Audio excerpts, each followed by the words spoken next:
أعوذ بالله من الشيطان الرجيم. بسم الله الرحمن الرحيم. الحمد لله رب العالمين، والصلاة والسلام على أشرف الأنبياء والمرسلين سيدنا محمد وآله وصحبه ومن تبعهم بإحسان إلى يوم الدين، ثم أما بعد، فإن هذه هي منظومة نيل العلوم في شتى الفنون للعبد الفقير إبراهيم المالي. مقدمة. الحمد لله المحيط بعلمه للعالمين مدبر فعال، ثم الصلاة على النبي محمد ما ديمة فوق الثرى تنهال، والآل والأصحاب ما قدرت ندى فوق الزهور وما تلألأ آل.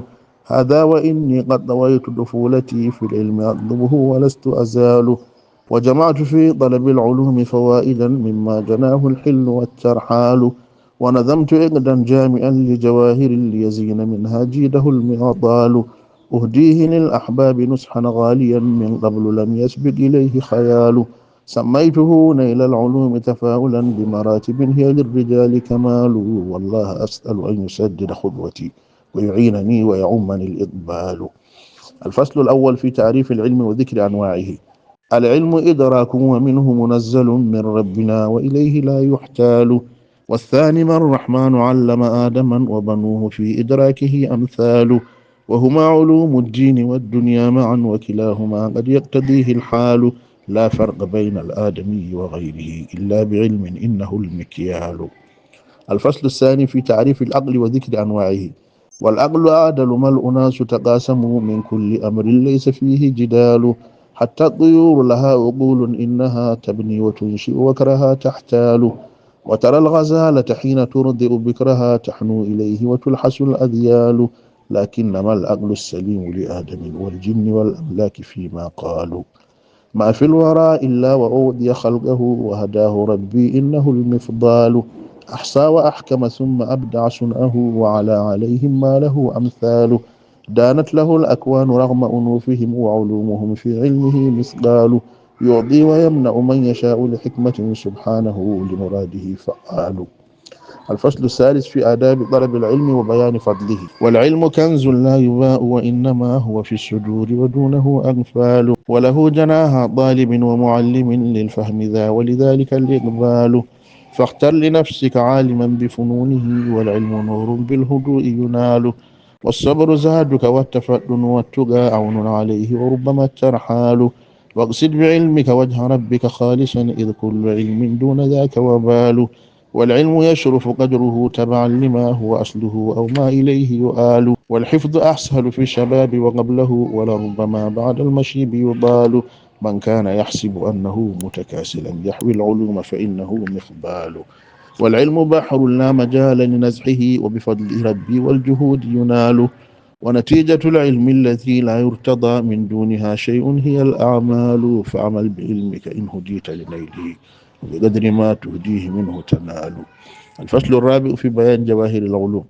من كل شيء يصطفى أخياره إذ نيل كل العلم صاح محال، واقرأ فنون العلم إن رمت العلا وعلوم دينك ما لهن مثال، إن البناء إذا ترسخ أصله لم يعيه من فوقه الأحمال، بادر إلى حفظ القرآن وفهمه فبفهمه كل المراد تنال، واقرأ كتاب الله يا من يتقي بتربل كي تثمر الأعمال، واقرأ كتاب الله يا من يتقي بتدبر كي تثمر الأعمال، راجي حديث المصطفى وتزودا من حفظه ما استطعت فهو جمال، وأخذ بآداب النبي المصطفى إن النبوة قدوة وكمال، علم بعلم الفقه علم دراية كي لا ترى المحظور وهو حلال، ولتحفظا متنا صحيحا جامعا في كل فن فالمتون حبال، هذه الثلاث هي الأساس ومن خلا عن واحد منها عداه كمال، ومن ابتغاها الجنس سواها جاهل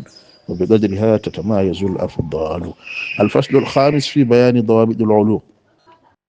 ويلي الثلاثة في العلوم ضوابط لجواهر المعلوم هن إقال، ودأت لتحفظ ما تقدم صفوه من بادل إن رامه المحتال، وهي الأصول مع القراءات التي تروى ومصدره الحديث يقال، فاحرص عليها قبل خوضك غيرها ذروى المكانة في العلوم تنال. الفصل السادس في علوم الآلة. والنحو علم جيد لكنه كالصرف آلات بها يكتال، فالنحو يعرب عن سليم عبارة والصرف فيه توزن الأفعال. حتى البلاغة مع علو مكانها هي والعروض لآلئ وجمال. حتى البلاغة مع علو مكانها هي والعروض لآلئ وجمال. إن المعاني والبيان وما حوى علم البديء جواهر تختال. وضعت لتكتشف الجمال وما حوى سهر الكلام من العجائب قالوا. فالبعض منها إن تيسر نيله فهو المراد وغيره أنفال. الفصل السابع في علوم العقل.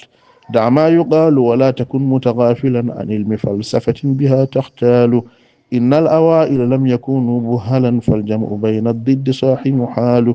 علم الكلام متى أشرب بمنطق صرف تخل على يديه جبال. علم الكلام متى أشرب بمنطق صرف تخر على يديه جبال. لا رد للشبه المثارة غيره وبدونه لا يستريه البال. والعقل نور مقصد ميزانه وبهجة البرهان منه يكال. الفصل الثامن في علوم الروح والنفس. متع فؤادك بالسلوك فإنه في القبر إبداع وفيه جمال. متع فؤادك بالسلوك فإنه في القلب إبداع وفيه جمال. ليس التصوف بالفتور ولا الخنا والرأس والتضواف فيه الضلال. رد في جمال الكون دون تقشف فالخلد داء والظنون ثمال. وتعلقا بالله يا من يبتغي حجب الجمال فدونهن جلال. سن نفسك المسكين يا من يعتني بعلوم نفس إنهن كمال. واقرأ ثقافات الشعوب فإنها حكم ضوتها دونك الأميال. الفصل التاسع في علوم التاريخ والأنساب. لابد للإنسان قبل بلوغه من علم أنساب بها يختال. فاعرف من الآباء قدر ثلاثة فبجهلهم تتقطع الأوصال. علم بشيء من جدودك إنهم تاريخ مجدك والرجال جبال. من كان ينكر ما مضى متجاهلا أعياه ما يأتيه بلها الحال. نعم الفتى من كان يبني مجده بجهوده وجدوده يختال. لا فضل للإنسان قبل وجوده وبفقده يبقى له الأفعال. الفصل العاشر في وصية الإمام ابن حزم رحمه الله تعالى لطالب العلم. وجماع ما يوصى به متعلم من بعد تقوى الله فيما قالوا. لا تحسد الأعلين منك جراية وعلى الأصاغر منك لا تختال. وتواضعا في العلم تزدد بهجة ولتحترم من علمه مثقال. واحذر أخي بأن ترى متكلما فيما جهلت فيضحك الأطفال. ومن ابتغى حسر العلوم جميعها أجدر به أن يستحيل الحال. والكاتمون لعلمهم عن أهله فقد استووا في الحال والجهال. ولتبتعد عن ذم ما لم تدره فلكل فن في العلوم رجال. وعز زاد في الحياة وبعدها هو كل ما لا يعتريه زوال. الفصل الحادي عشر في علوم التجربة. هذا وللدنيا علوم جمة العقل مصدرها جميعا قالوا. لا فضل فيها للدعي وإنما في نقلها تتوارث الأجيال. فالطب كنز والحساب ضرورة والأرض خصب والفضاء خيال. والجبر جبر والصناعة حكمة والسحر زور والحروب سجال. لا خير في الدنيا بدون تعلم والعلم دون نتيجة أثقال. وحياة كل قبيلة بعلومها والجهل موت كله محال.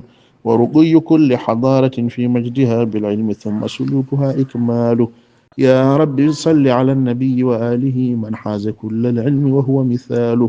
واختم بخاتمة السعادة آجلي يا رب مرتبة الكمال ينال. وصلى الله على سيدنا محمد وعلى آله وصحبه وسلم تسليما. الحمد لله رب العالمين.